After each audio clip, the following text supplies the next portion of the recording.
নজর রাখবো পরবর্তী সংবাদে। দীর্ঘদিনের স্বপ্ন পূরণ অবশেষে হতে চলেছে, এখন শুধুমাত্র সময়ের অপেক্ষা।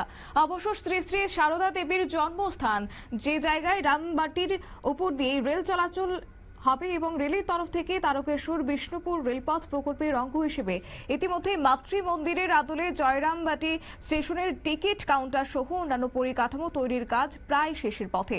বাংলার পাশাপাশি ইংরেজি আর হিন্দিতেও স্টেশনের নাম লেখা হয়েছে। অন্যদিকে বড় গোপীনাথপুর স্টেশনের কাজও প্রায় শেষের পথে। রেল দপ্তর সূত্রে খবর অনুযায়ী যোগাযোগ ব্যবস্থাকে আরো মসৃণ করার পাশাপাশি এই রেলপথ নির্মাণের অন্যতম মূল লক্ষ্য হচ্ছে মন্দির নগরী বিষ্ণুপুরের সাথে জনপ্রিয় শৈব ক্ষেত্র তারকেশ্বরকে সংযুক্ত করা।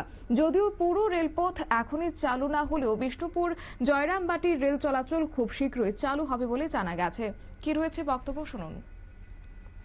দেখুন, এটা দীর্ঘদিন ধরে এই প্রজেক্টটা উপস্থাপন করেছিলেন তৎকালীন রেল মিনিস্টার ছিলেন মমতা বন্দ্যোপাধ্যায়।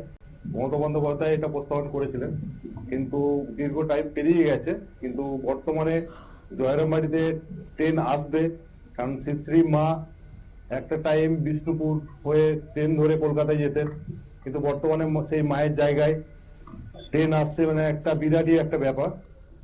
আর দেখতেই পাচ্ছেন মায়ের আদলেই এখানে স্টেশন তৈরি হয়েছে। আগামী দিন এখানে মানে মানুষের প্রচুর উপকার হবে।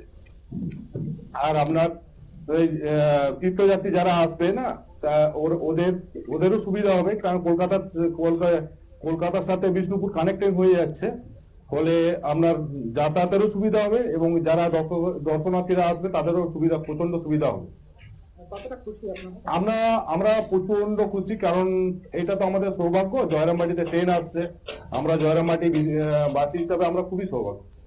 জয়রামবাটি মাতৃ মন্দিরে আর কিছুদিন বাদেই ট্রেন চালু হবে, ট্রেনের আওয়াজ পাবেন আপনারা, এতে কতটা গর্ব? এটা আমরা প্রচন্ড গর্ব অনুভব করবো। অ্যাকচুয়ালি আমরা জয়রামবাটির স্থানীয়, আমরা এটা আমাদের। আপনারা শুনলেন তাদের বক্তব্য। অবশ্যই এই ট্রেন আসার ফলে খুশি, তারা প্রত্যেকেই খুশি হয়েছেন জয়রামবাটি এলাকার মানুষও, এবং তারা বলেছেন যে সারদা মাকে কলকাতায় যাওয়ার সময় বিষ্ণুপুরের ট্রেনে উঠতে হতো এবং বর্তমান সময়ে জয়রামবাটি থেকে সেই সুযোগ মিলতে চলেছে। শুধু পূর্ণার্থীরাই নয়, এই এলাকার মানুষও ভীষণভাবে উপকৃত হবেন বলে তারা জানিয়েছেন। অন্যদিকে গোপীনাথপুর এলাকার মানুষজন জানিয়েছেন দীর্ঘদিনের স্বপ্ন পূরণ হতে চলেছে। শোনা যাচ্ছে ভবাদিঘির সমস্যাও মিটে যাচ্ছে। যেভাবে দ্রুত গতিতে কাজ সম্পূর্ণ হচ্ছে তাতে করে তারা প্রত্যেকেই খুশি হয়েছেন। সংবাদ আপাতত এই পর্যন্তই। পরবর্তী আপডেটের জন্য চোখ রাখুন শুধুমাত্র নিউজ ভ্যানগার্ডের পর্দায়। নমস্কার।